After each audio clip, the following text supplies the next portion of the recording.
Don't block the path of inquiry.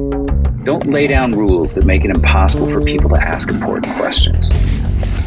Welcome to the Thought Stretchers podcast, where we hope to stretch your thinking about important issues in education through rich inquiry. My name is Drew Perkins, and I'm your host for these heterodox conversations for complexity. Hello again, and as always, thanks so much for tuning in, those of you who are longtime listeners and any of you who are first-time listeners. We certainly appreciate your listenership and any times that you might share with your friends and colleagues. It helps us and hopefully helps them. Just a few housekeeping notes. We have several events scheduled as part of our Thought Stretchers education community, which you can find at thoughtstretchers.org. February 13th, we'll have an online meetup, a salon discussion. And if you don't know what that is, it's a gathering of curious people who come together around a topic or several topics to talk, learn, and create community. So as part of our community, we are going to be hosting those regularly with different topics and different conversations, and we would love to have you join. We also have a book club author visit. So one of the podcasts that has been recently published was with Ron Richhart and his new book, and he's agreed to join us on March 13th as part of a book club. So we'd love to have you there. On April 18th, we'll be hosting an event titled Catalyzing Community-Led Change, Overcoming the Divisive and Narrow Politics of Our Time. We'll have Bridget Blom of the Pritchard Committee and Rich Harwood of the Harwood Institute, and we'll be talking about both of their work and a report that the Harwood Institute put out that addresses this kind of issue. That's on April 18th, and again, you can RSVP for that on the thoughtstretchers.org site. And then on May 11th, we've got a journey through the landscape of inquiry with Kath Murdoch. If you're familiar with inquiry, you're probably familiar with Kath. And she's been on the podcast before, but she's going to join us for a members-only discussion and event where you can ask questions and interact with her. We've got some other events in the works, including one on the neuroscience of reading instruction, one on the side effects of school, and then some other events that might include some interesting and thought-stretching thought leaders, and you'll have to stay tuned for those. Again, you can go to thoughtstretchers.org for more information on that. And of course, all of our professional development is at wegrowteachers.com. I'll also mention that June 24th, we are hosting our annual Thought Stretchers Education PBL Grow 24 event. If you're interested in learning about project-based learning, this is our open registration workshop that we host and have hosted for a number of years, except for when COVID precluded that. That will be June 24th through June 27th in Louisville, Kentucky, and you can find more information and pre-register for that at wegrowteachers.com/grow24. As always, please feel free to reach out to me with comments, questions, concerns, or ideas at drew@thoughtstretchers.org. In this episode, I spoke with Dmitry Shapiro, who is the founder and CEO of YouAi. YouAi is an artificial intelligence platform with AIs for everything, including education, parenting, and entrepreneurial projects. Obviously, we focused our conversation in the context of education. Among the things we discussed were things like the novelty effect, so tech tools like Google Glass that sort of come and go, and how teachers will sometimes find tools very cool and interesting and then try to find a use for them in their classroom as opposed to trying to figure out what they're trying to accomplish and what tools will help them do that, and how AI factors into that. We talked about the issue of accuracy and the expertise that AI delivers, whether it's right or wrong sometimes, and how to navigate that tension. And Dmitry explained some of the ways in which educators and folks are using his tool and other AI tools to create things in the educational context that help learning and help thinking. I asked him about the different kinds of thinking that AI can be used for.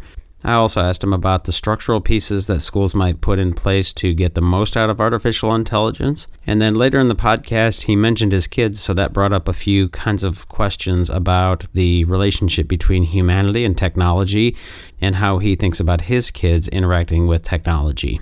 As you'll hear, there are so many things that artificial intelligence can do that in many ways is limited by our ability to think of how it might help us.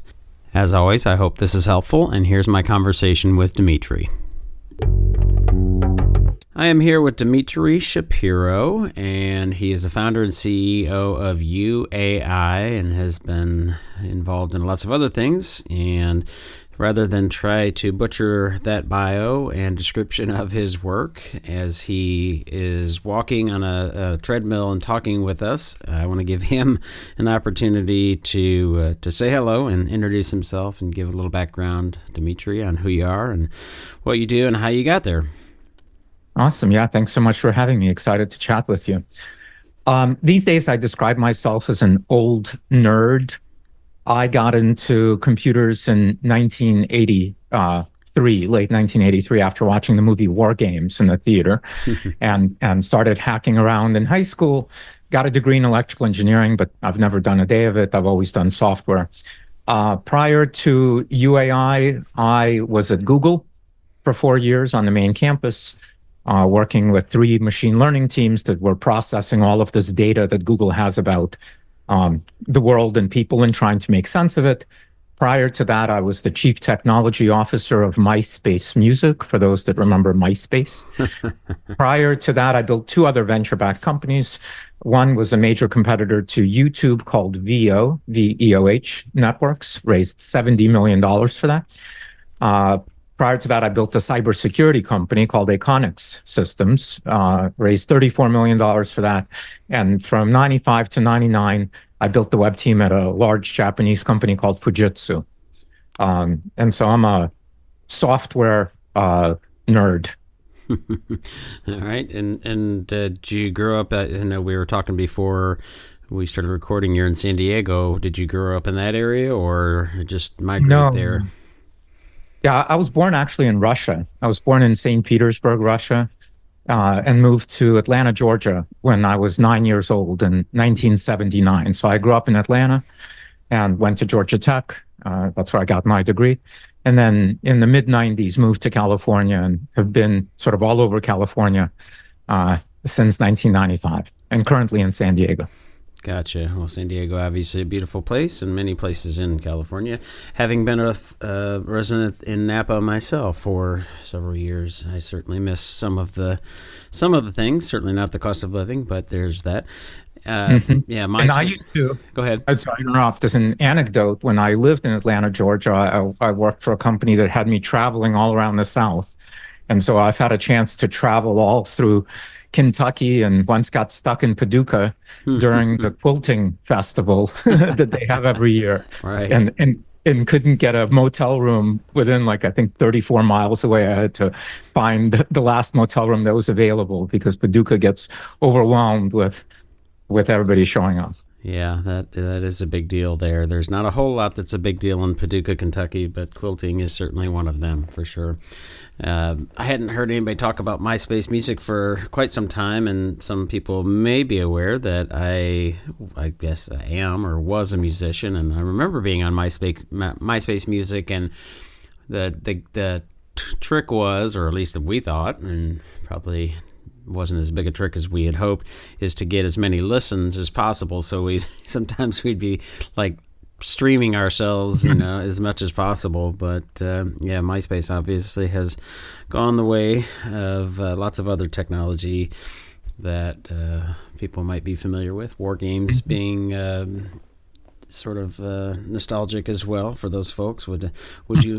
What was the prompt? Would you like to play a game? Mm-hmm. All right. So that got you into the realm of sort of technology, and you're now, I guess, like you said, founder and CEO of YouAi. So that's an artificial intelligence platform and has lots of things, including education, parenting, and entrepreneurial projects. But I guess what's the elevator pitch for YouAi? Mm-hmm. Yeah, so we have so UAI is the company, and we have a platform called Mind Studio. By the way, you can get to these at mindstudio.ai or UAI, YOUAI.ai. And so Mind Studio is a platform that anyone can learn to use by watching 15-minute YouTube tutorial, and you can start using it. And it allows you to build what we call AI-powered applications. So it allows you to leverage the power of all of these large language models, for example, that people have been hearing about, ChatGPT, and there's a competitors called Anthropic, and Google has a model or multiple models.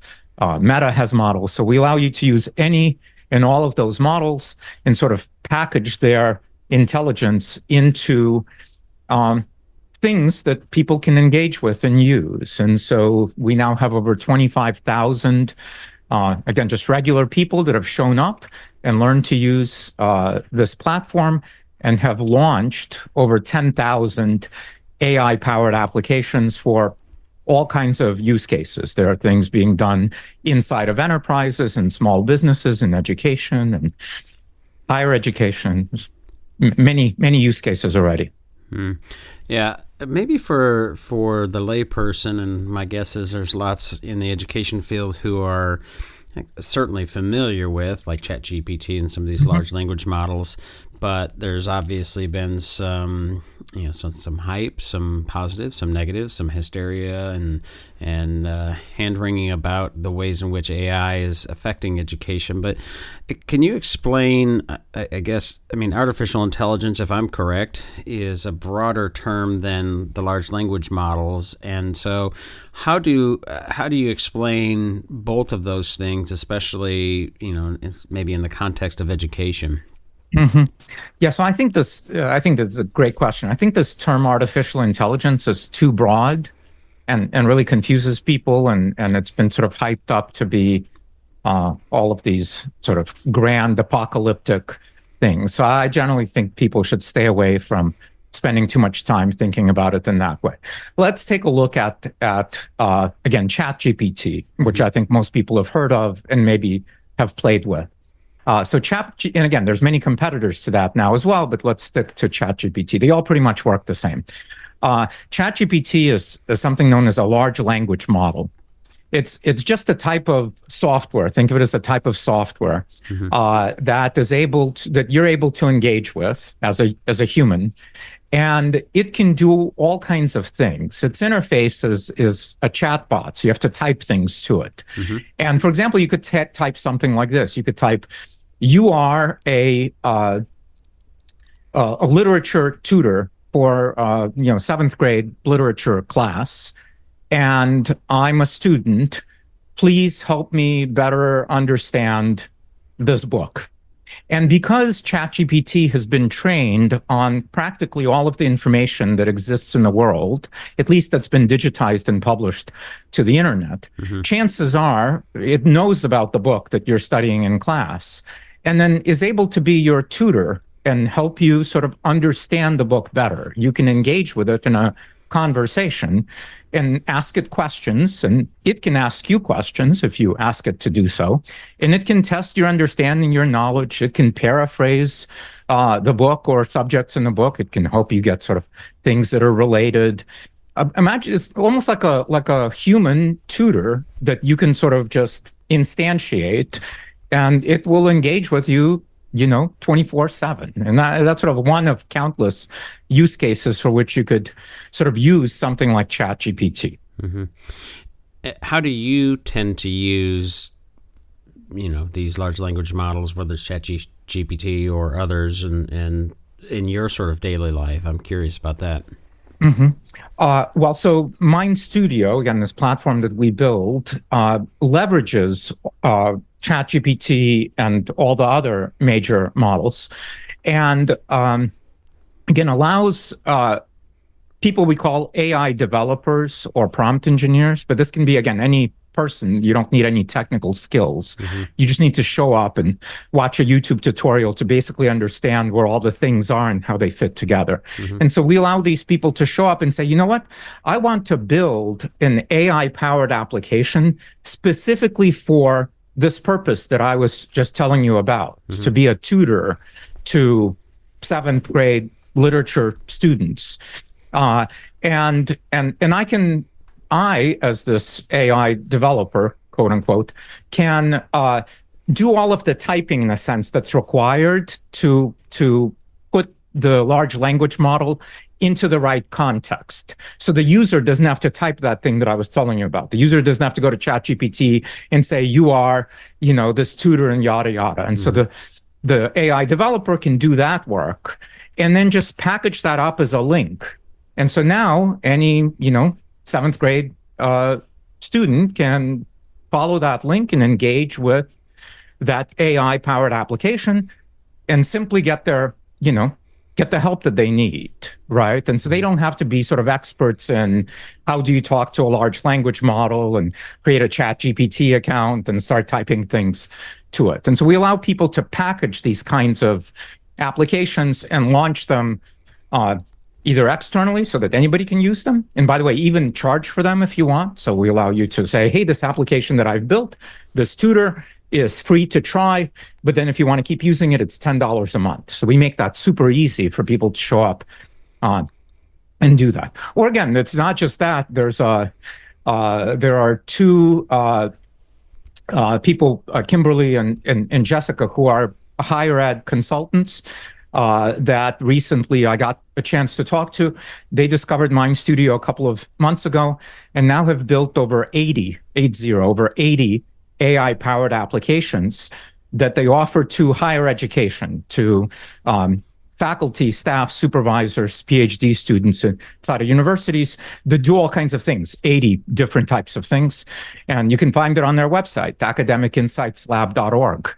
And you can go there and check out all of these different applications that they have. If you like them, you can use 5 of them free of charge. For 15, you got to pay $9 a month. And for all of them, it's $59 a month.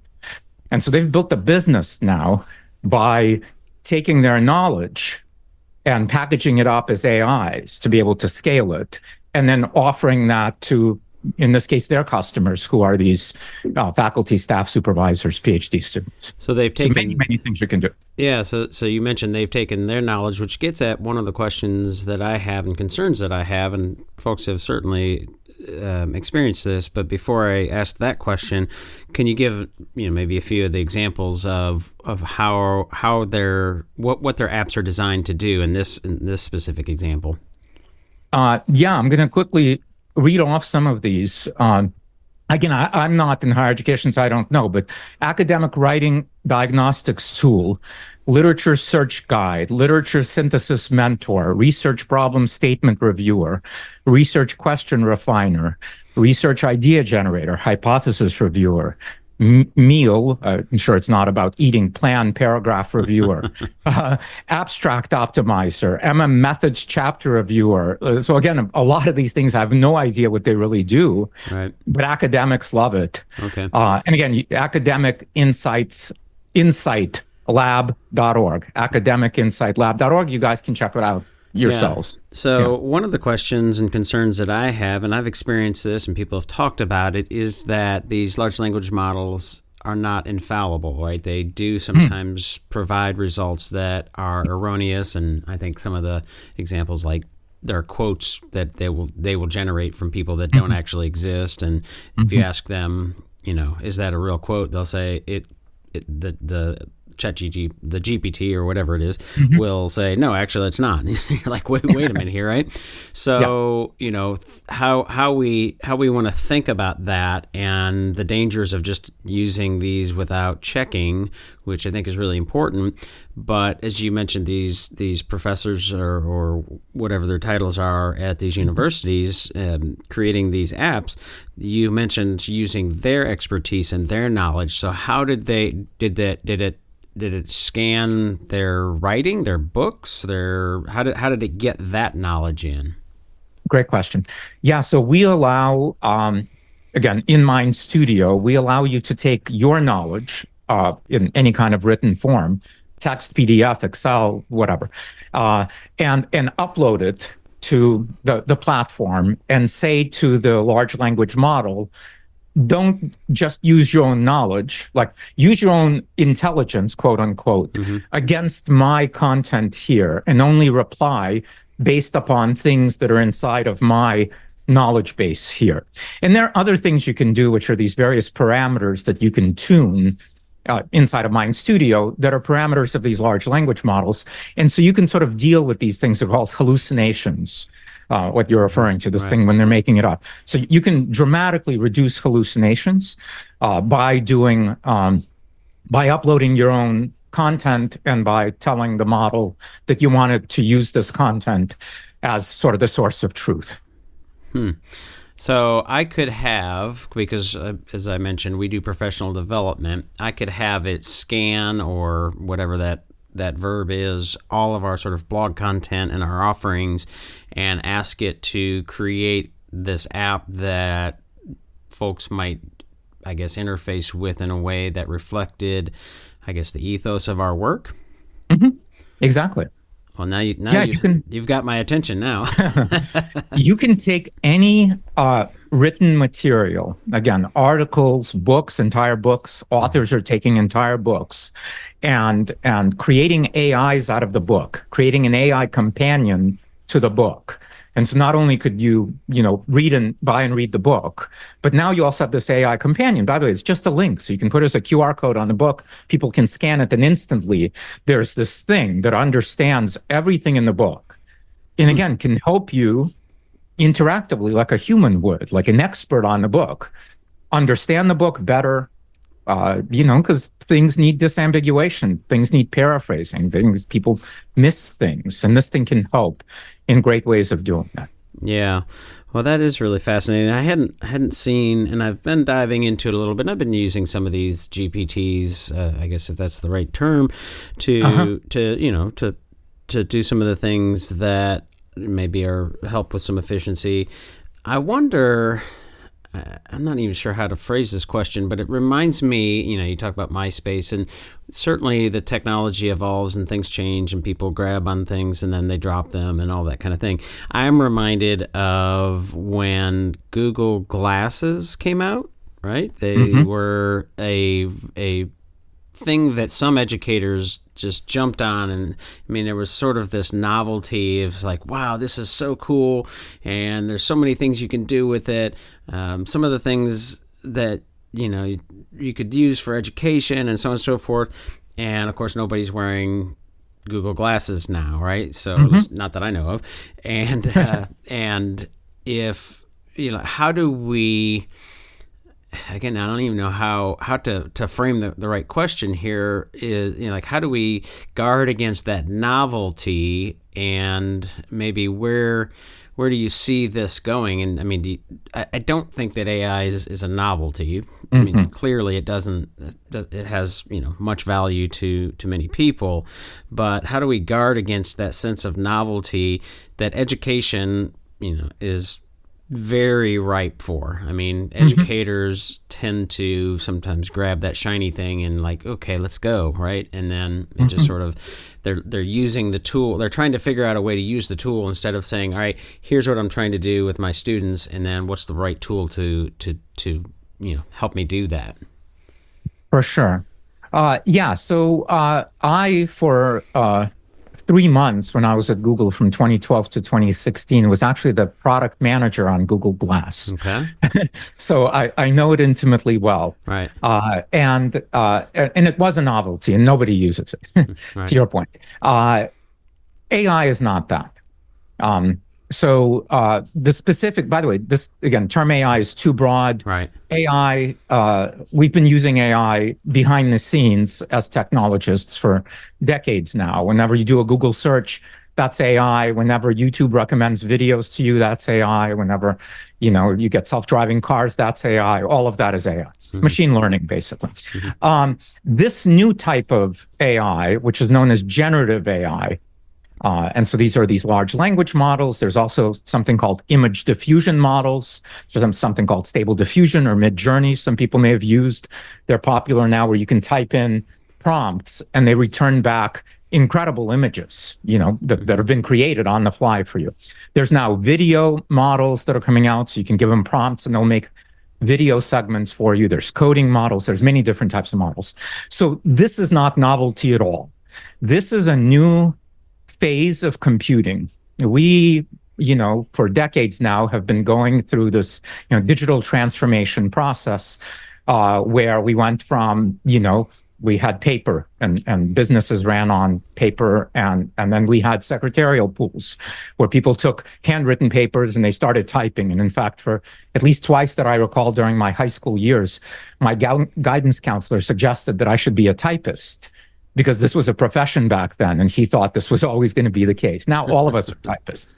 And then we got mainframes, and then we got personal computers and work computers, and then we got mobile, and we got the internet, we got Web 2.0, and we've got software as a service. So all of this is sort of this like spectrum of capabilities that we regular humans have in our pockets, in our purses, on our desktops, at our fingertips. For a moment on our faces, and that didn't work out so well for many reasons. Mm-hmm. But this generative AI thing, is a giant inflection point that is certainly going to transform, meaning touch every industry and I think every part of our life. So this is definitely not a novelty, although there are a lot of novel things, sort of using novel in a positive sense, mm-hmm. that I think, again, are relevant to educators, right? Both of my parents were teachers. And so I'll claim it's in my DNA. I've never been sort of formally trained as an educator, but I believe one of the biggest challenges educators have is getting and keeping students' attention and sort of keeping them engaged, right? Because everybody's sort of fleeting. And these AI models are extraordinarily engaging. Kids find them fascinating. They can talk to them. They can ask them questions it's as if they're chatting with another human. And we know how much kids love chatting. And so this sort of gives educators the ability to, again, create these, sometimes they're known as agents, to create these agents or these chatbots or these AIs. I use all those terms interchangeably, mm-hmm. and make them healthy for students to engage with, make them helpful. And I think that's just extraordinarily powerful. And so one, again, you get the engagement of the student, you get this nutritious interaction that they can have. And then for teachers to be able to create these things is trivially easy. It takes 15 minutes to create insanely amazing things. So that's like one way of looking at it. Another way, also, I'll call it novelty, but I actually think it's sort of the most important skill you could teach kids now, is there are people already teaching kids to build AIs using Mind Studio. So regular, grade school children, as long as they can read, can be taught to create new AIs that for themselves or for other kids or for adults or et cetera. And so this new skill, the ability to create AI-powered applications, that I think is hard, almost hard to get your head around what the implications are of that. Yeah. Well, so you mentioned engagement, and that's certainly something that's important in education. Making the distinction between behavioral engagement and cognitive engagement is something we do often. And lots of times teachers will design activities or do things with kids and students that are really meant to get that behavioral engagement, right? Sort of the interest, right? Ooh, this is interesting, that kind of thing. But sometimes lacking the deep cognitive engagement, especially with the content and the information that you want them to deal with.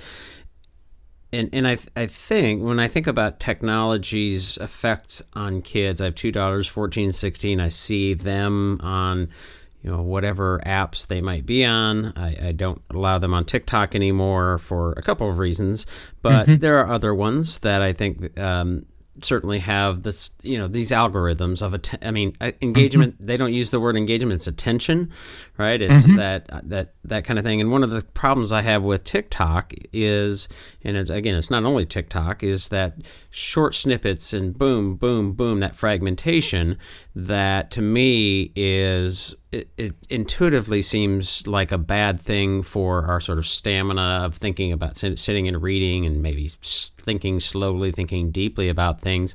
And I'm wondering if as you were talking, I started thinking, I wonder if there's a role, because you were talking about the ways in which AI can, sort of create things for engagement, and I wonder if there's a way to use AI to sort of combat some of that sort of fragmentation. And I know that's a little far afield from kind of the UAI and the educational settings, but it just struck me as a really interesting question. I think that's spot on, meaning that's naturally happening. First of all, it is clear, I think, to anyone that pays attention, that this short form content that people like to snack on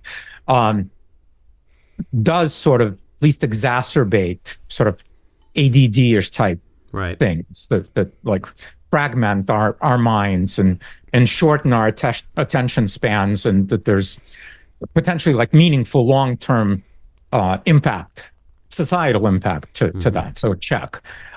It's also clear, again, if you play around with it, that these AIs are not that. They're not for a short snack and go to the next AI.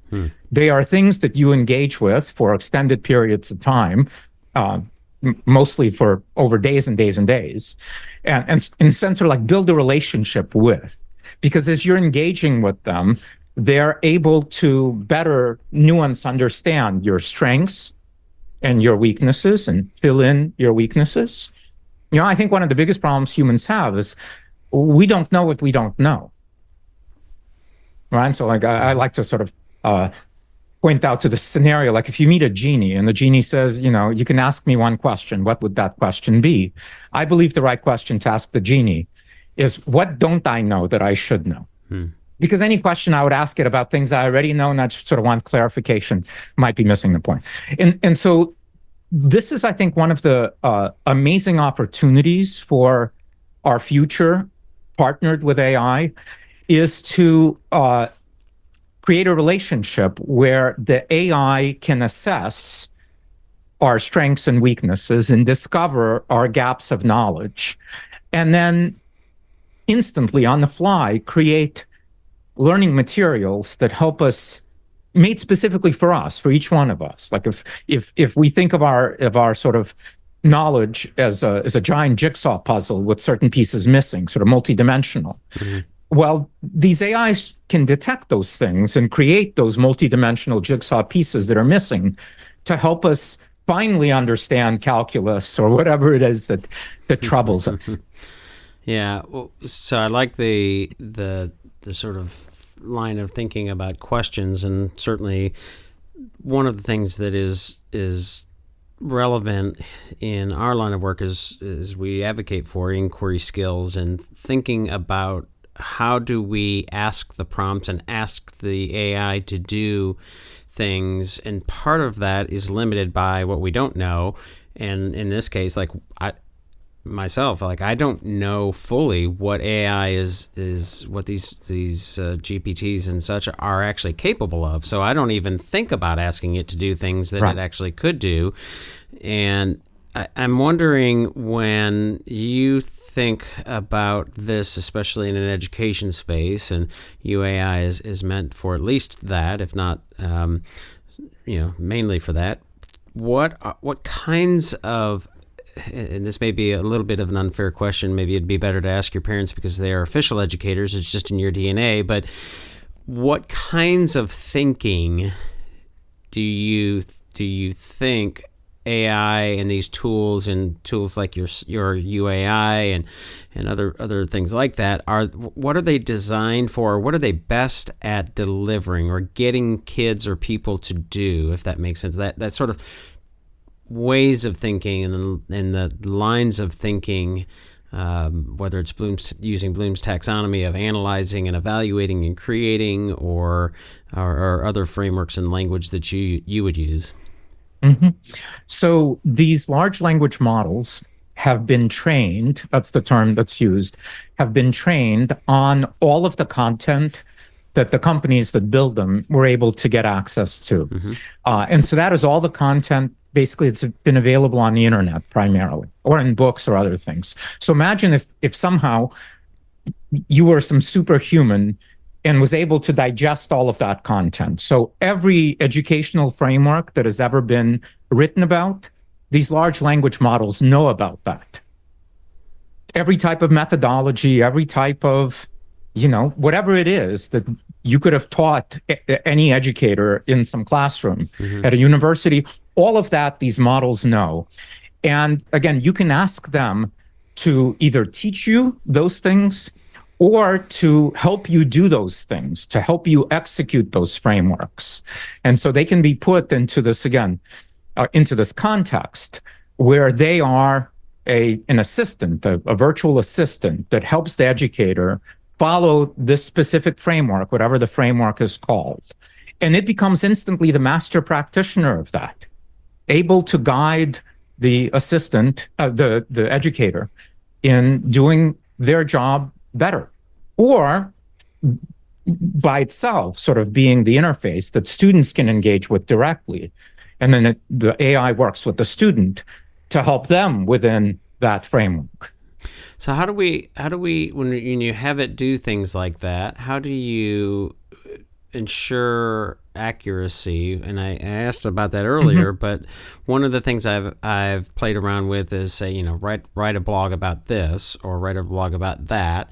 And very often it will come back with, among the blog content, information about what is called learning styles. Now, learning styles is something that a lot of educators learned about and believe in, but the evidence shows that it is not something that is really worth paying much attention to in terms of educational design and that kind of thing. Some people would say it's a myth. A lot of people would say it's a myth. I would say in many ways it's a myth in the operationalizing of it.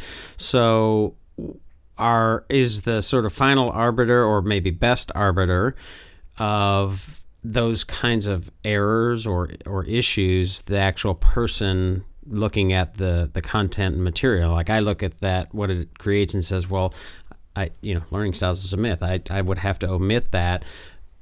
But are there better ways to, I guess, tackle that problem? Yeah, I mean, this is specifically what Mind Studio, again, lets you do. And so you as the creator, you educator, as the creator of this AI, can, as you're creating it, test it and realize that it's taking you into these directions that you don't agree with and you don't want. And you can explicitly sort of give it guidance not to do that, and say only use these following, again, methodologies, frameworks, knowledge bases, whatever, as context, as your source of truth. So you can control it. It's up to you to mold it. We refer to all of these large language model or diffusion model, we refer to that as the intelligence layer. Think of it as being sort of like raw material of, again, intelligence. It's hard to get your head around what that means, raw material of intelligence, but think of it like that. And out of that raw material, you, the person who learned to use Mind Studio, can take that raw material, inform it, use it to create any type of form it into any type of a helper. Think of it as like a helper of a thing, of an agent, of this thing that people can engage with. And so you're in control. And because that thing is so intelligent, for you to mold it does not require a lot of time. As I mentioned, like most of these AI-powered apps are created in less than 15 minutes by non-technical people. Yeah. Well, as I'm thinking about this, and I don't think this is the responsibility of folks like yourself making these products, but I do imagine that you've at least thought about this, is the danger of, whether it's educators, parents, whoever might be using these, not doing their due diligence in really understanding what is true, what is not true, right? So I can imagine teachers saying, all right, I'm going to have it create lessons, lesson plans, designs, blah, blah, blah.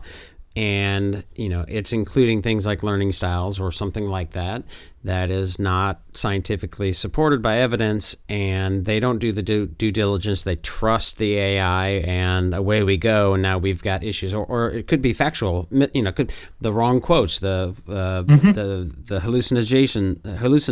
hallucinations, the quotes, wrong information because we're just not checking and we don't know, so we're relying on that AI. So yeah, I'm curious how you think about that sort of balance, because we do want to, I think it's super valuable, right? We want to leverage the technology, but we also have to be aware of the limitations and do some work ourselves.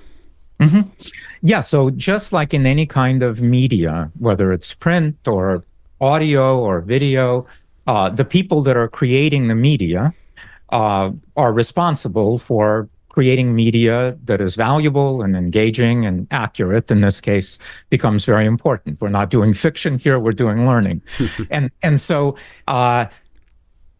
the AI can be, as I mentioned, molded to be extraordinarily precise, meaning only respond from a corpus of material that has been scrubbed and vetted by the creator, in this case, the educator that's creating the AI. And the AIs can be forced to use that material as the only material from which they respond. And so as long as the input is not somehow erroneous, then you've got no meaningful problems there. On the other side, one of the really, really powerful capabilities of these AIs is the ability, this thing for creativity, as people tend to call it. Like, what is creativity, right? The ability to create authentically new things. And AIs are marvelous at doing that. And so they can take things and sort of expand them and enumerate various potential other options of them. And that's extraordinarily valuable, I believe, across the board. And you could look at those things and you say, well, yeah, but it's like coming up with random stuff. It's not random, first of all, but like things that might not be exactly accurate. But in this case, for the purpose of creativity, that ability to hallucinate is actually an extraordinarily valuable ability to do. And again, there's some parameters on these models that you can use to control how much. As a spectrum, there's, for example, a parameter called temperature, which allows you to tune that from 0 to 1 as a fraction of how creative do you want the model to be? Meaning, do you want it to be consistent in its responses, or do you want it to sort of fan out and create many derivatives of those responses? The lower you set the temperature, the more consistent it's going to be in its answers. And the higher you set the temperature, the more it has the ability to sort of jam, riff, play jazz. As a musician, you can get it to play jazz or you can get it to play classical. Classical is all about precision. Jazz is all about creativity. Any spectrum in between this thing can do. Well, again, leaning back into the idea of questions, when you're thinking of this, and when I'm thinking of this in an education context, or we're thinking about an education context, one of the things that I think is important is to consider what are the questions that educators should be thinking and using to guide their I guess, use of quote unquote artificial intelligence and these kinds of tools. So when you think about that, like what do you think educators should be asking about and really thinking about to guide their use of it and work with it? I think all of this will change over time, but where we are right now, this new capability that we all have, and I'll put myself in this case as an educator, that we educators have. Once again, we understand generally how these things work by watching a YouTube tutorial that's accessible to anyone. But my son, I have 5 kids. My oldest is almost 10. He still struggles with reading a little bit and spelling. But he's a master AI developer. Why? Because when you're developing these AIs, you can actually misspell words in your commands, and they understand what it is you're trying to do. And so the power is extraordinary that the 9-year-old can create all kinds of things, even though he doesn't spell very well. Okay. So anyone can learn to use these things. And so the obvious things to do is to be able to scale oneself. right? To be able to, when you as an educator find yourself sort of repetitively doing things, well, you can build an AI to help you do those things or to take those things off your hands completely. And those things could be, again, assessing students. Those things could be teaching students. Those things could be grading, right? You don't have to grade things anymore. The AI can grade things for you. Those things could be, again, detecting weaknesses, more sort of assessment, but sort of deeper assessment. They could be keeping kids more engaged. They could be, again, paraphrasing things for kids. I really struggled in school, all throughout school. I was a, average student, but mostly I sucked. And as I got older, what I realized is that I have a really hard time sort of following one person's vector to learn something. I learn much better when shown a bunch of different cases of what the thing is and being able to detect the pattern. But if you try to sort of lead me linearly through it, I struggle with that. Well, so many kids might be in similar positions. And again, these AI agents can be made to engage with each one of us individually in unique styles. Oh, another thing you can actually do is you can ask the model itself, give it, again, some basic criteria. I'm an educator in 4th grade and I teach civics, and I am looking for, how do I teach my kids better? And it will enumerate for you a bunch of different things, again, based on best practices of the world. And then you can sort of like double click on certain ones. You can't actually double click, you have to type things to it. But you can say, hey, tell me more about this, or create lessons plans based upon this framework, or again, sort of countless things once you learn to use it. Yeah, no way to enumerate all the things you could do with it. Yeah. Well, it reminds me a little bit, as you're talking, of a book, and I did a podcast with the authors quite some time ago. Audrey Waters, she wrote a book called Teaching Machines, The History of Personalized Learning. And I think AI certainly has a broader spectrum of applications. You mentioned teachers helping teachers create things or automate things or grade things and so on and so forth. But the book was about B.F. Skinner and behavioral psychology and creating, sort of automated, almost computerized. It's sort of quaint to think about it as being computerized back in that time. But I mean, it was heavily marketed. There were movements, and of course, it didn't yield the kinds of results. But there's a danger, and we've seen this through the decades in different technologies. I think the Gates Foundation really tried to sort of push personalized learning and use technology. And unfortunately, that, I think, resulted in lots of cases of kids sitting in front of computers and doing sort of, I guess, different versions of online courses. They might be able to game or they may not be able to game, but it certainly, in my estimation, is no substitute for a person-to-person in collaborative, those kinds of actual powerful teaching situations that great teachers can deliver. So do you have any fears, or when you talk with educators, do they express any concerns about that sort of dynamic and how it might sort of have a creep into the educational space in unhealthy ways like that? There are lots of valid concerns about how not just this technology, but technologies in general, right, sort of impact our ability to learn, our social relationships, countless parts of our lives. With this generative AI, the things I've seen people sort of express their concern about are some of these obvious ones of, given a homework assignment, kids can cheat. Mm-hmm. That is true, check. That is now possible. No way to stop it. That's that.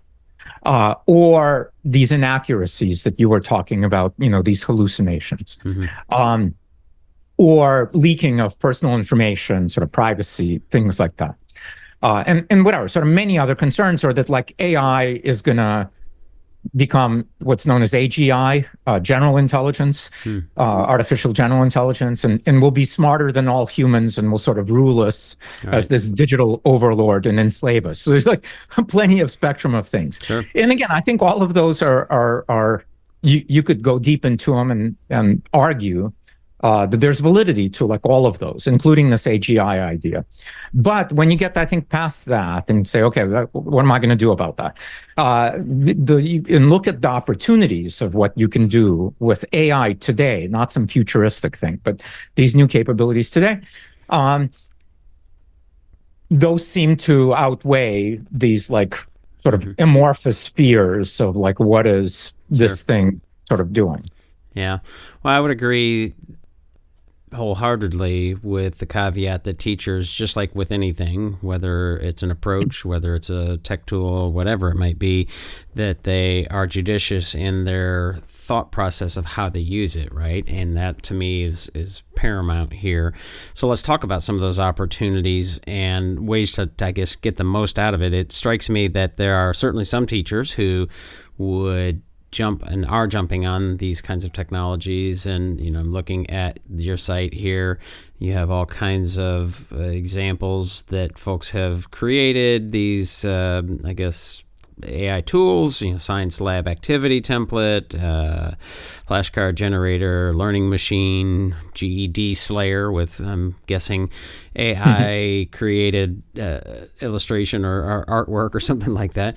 But then, of course, there's sort of the middle folks who might be interested but just don't know enough or can't quite wrap their heads around it. And as I clicked on one of the links, I see there's a tutorial, but there's code. And like for some people, like they'll see code and be like, oh, I'm out. Like I can't wrap my head around anything code, right? And then there's some that are just neophytes and they're not going to jump on it at all.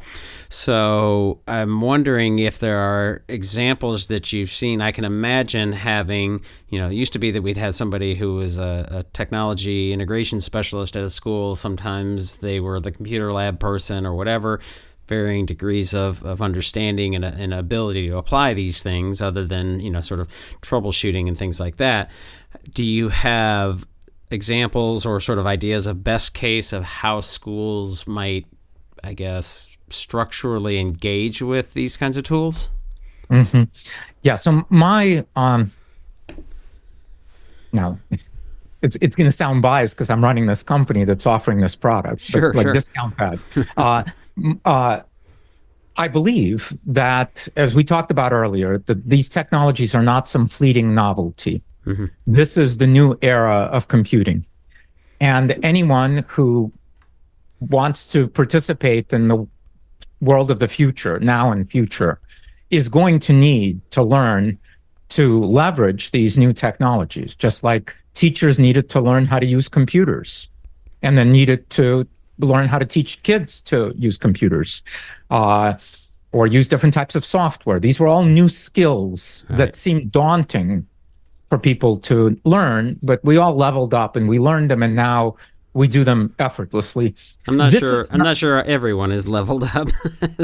Certainly some teachers are still like barely can turn that laptop on, but that makes your point sense. is taken. Yeah.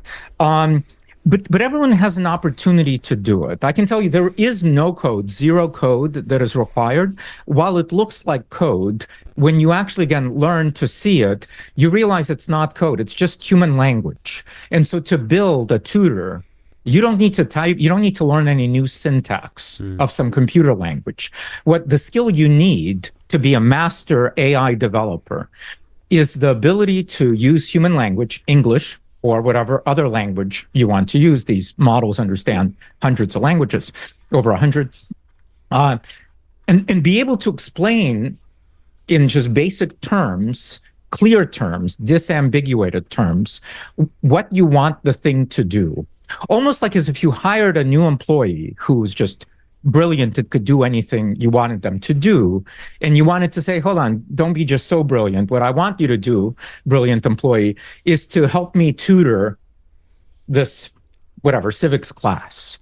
And so explain to it, like, what do you want it to tutor on? How do you want it to behave? Do you want it to assess the student? Do you want it to just be responsive to the student?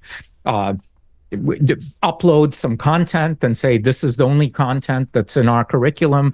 Don't go outside of that, because the brilliant thing knows about all the other content of the world too, but you can put it into this framework. And again, all of this is just done with the words that I'm using here. Like, you can literally just write out sentences explaining how you want it to behave. And these models are so interesting, meaning, again, quote unquote intelligent. Humans aren't very good with language, in my experience, right? We struggle with being able to form clear, disambiguated sentences and paragraphs. Or my child struggles with spelling. In this case, that's okay, because if you can just generally explain what it is you're trying to do, the AI tends to just be able to do that. And so I wasn't kidding, that anyone listening here, every single person could, in just watching one YouTube tutorial, or getting started tutorials, 18 minutes. By watching that, you will be proficient in building these AIs. Now, if you want even more mastery, you need to watch some more tutorials. But certainly in an afternoon of sort of immersion in this, without any help from us, just by playing with it and watching some YouTube tutorials, you can become a master of wielding these technologies to be able to do countless things. It took you longer to learn how to use Excel, certainly, or PowerPoint, or even send emails, perhaps. This thing is easier to learn than that. And the power that you get then is immense. Gotcha. And I'm looking at the website is YouAi.ai. And then I'm looking at, poking around here, I see pricing, of course. So there's a free version, a pro version of business, and an enterprise version, where you've got embed your AI and charge for access. That's the pro level. And then you've got powerful tools for business, affordable custom plans to meet your needs, which should be the enterprise. And so it goes from 0 to 23 a month to 99 a month to contact us, which is obviously a personalized kind of plan. What are some of the ways in which I guess educators, educators they're not going to pay $23 a month for their own, not many of them, because teaching is not a profession that, delivers millions of dollars, and nor should they be expected to pay out for these kinds of things. And maybe schools are doing that. Maybe you can share some examples of schools doing that. But what are the differences between the levels here, I guess, meaningfully? Yeah, so you can, as an educator, show up and create a free account, continue with Google, continue with Apple, or use your email. Create a free account and start building, again, watch the tutorial and start building AIs and start using those AIs. That's completely free of charge, forever. If you want to go beyond that and say, I'd like to take this AI I built and I want to publish it publicly to the internet, and I want to charge for it, I want other people to benefit from the work I've done and pay me a monthly subscription for using that, that's when you need to sign up for our $23 a month plan. You're turning your AI into a business, and you pay us just like sort of hosting a website. In a sense, that's what these things are. They're just like web applications. They're like websites. So anyways, that's when you do that. If you're more serious about your business and you want more capabilities, then there's that. But again, I don't see educators primarily doing that. But if you just want to go and use it in your classroom and work on the free tier, that's perfectly fine. There's another tier we call Teams, which we just launched, which also might make sense for classrooms and for schools and districts, where right now it's $9 a month per seat. So per person, it's $9 a month. And you get sort of this private area, and there's some different sort of management tools that you have. For example, if you enable your class, students in your class to start creating AIs in the classroom, and you want sort of an easy way to aggregate those things and have them in a private little area, then that's this like Teams tier that would facilitate that. Gotcha. Yeah, well, it's all quite interesting, and certainly something that I can see lots of value in, like I said, and but there's obvious questions there. So Anything else that you want to make sure folks know about before we sign off? And I've given some links, but probably a good time to share any links as well. Mm-hmm. Well, being a parent of 5 kids, my oldest is 10, 8, 6, and 1.5-year-old twins. I think about education constantly, and the world that they will be growing up in, and believe deeply that the real, I think, opportunity and value in this generative AI is not the fact that we can create all kinds of commerce solutions and solve a bunch of problems in enterprises and do all of that, but that we can again point that power towards children and adults, continuing education, and in the profound new positive capabilities that can have. Again, we talked about a bunch of them. We barely scratched the surface of what is possible when educators understand what this thing is, this AI thing, and then can take that and turn that lens around and point it towards, their pupils. And I, again, as a human, as a father, am massively excited about that. And again, just some early usage. As I said, we have over 25,000 people that are creating things. A bunch of them are on the spectrum, various spectrum of educators. We're seeing that kind of exuberance there as well. So hopefully, with the right, in the right hands of educators, AI can be used for incredible advancement of our ability to be able to raise good humans.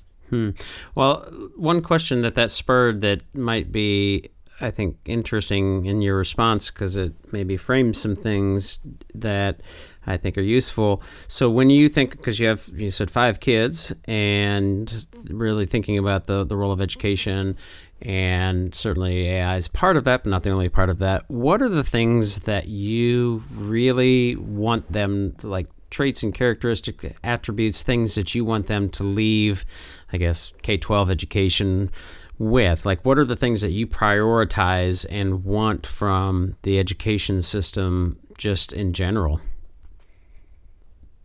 I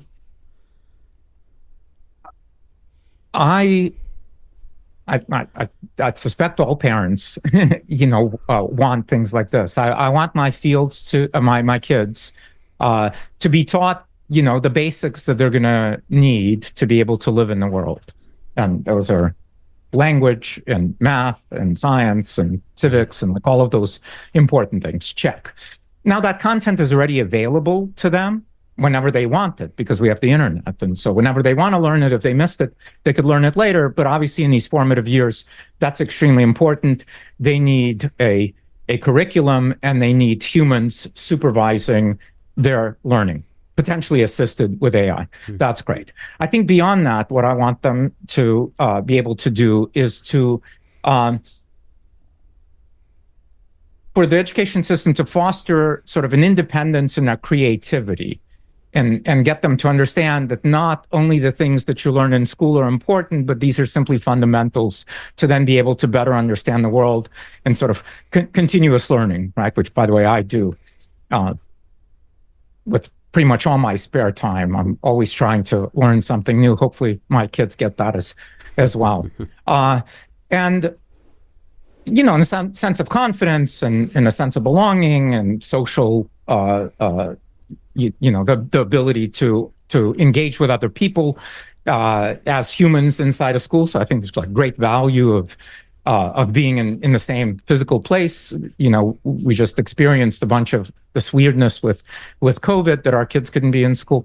So yeah, I think nothing sort of specific that would be unique to me as an individual. And I think probably all parents want that. Yeah, well, it's interesting because I don't know if people make this, I guess, accusation is too strong a word, but somebody who is heavily into such technology and artificial intelligence being sort of, in many ways, sort of in non-human or inhuman, or I don't know what the right term is, right?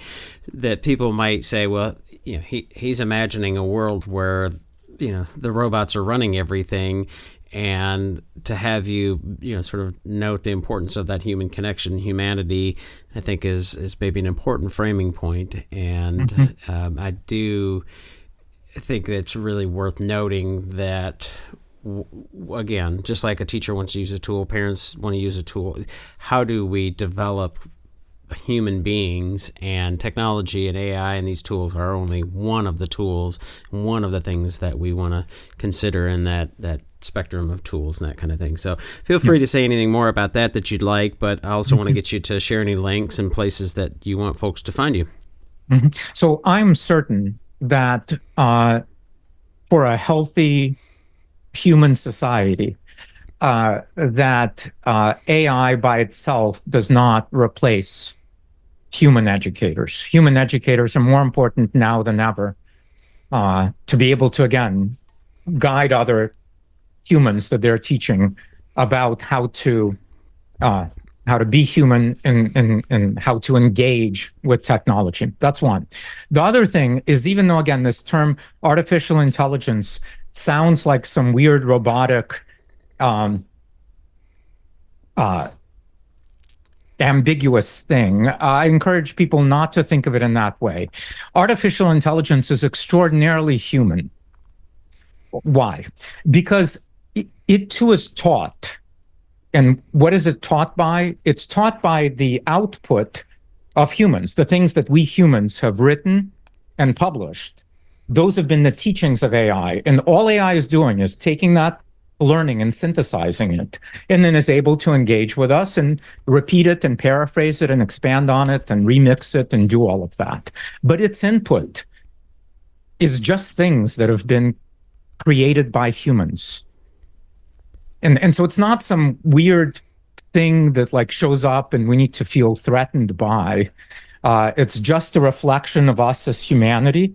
And the more we become a good society and output valuable things versus, let's say, misinformation or hate or whatever it is, then this thing eats nutritious knowledge and gives us, great value that's really just humanity reflected. Yeah. Well, one follow-up question, if you'll indulge me, because again, you mentioned your kids, and it starts to turn my wheels in different directions. I'm curious. You mentioned one of them at least is developing and using AI, but I'm curious, to what extent do you allow them access to technology and screens and engaging with that side of the world?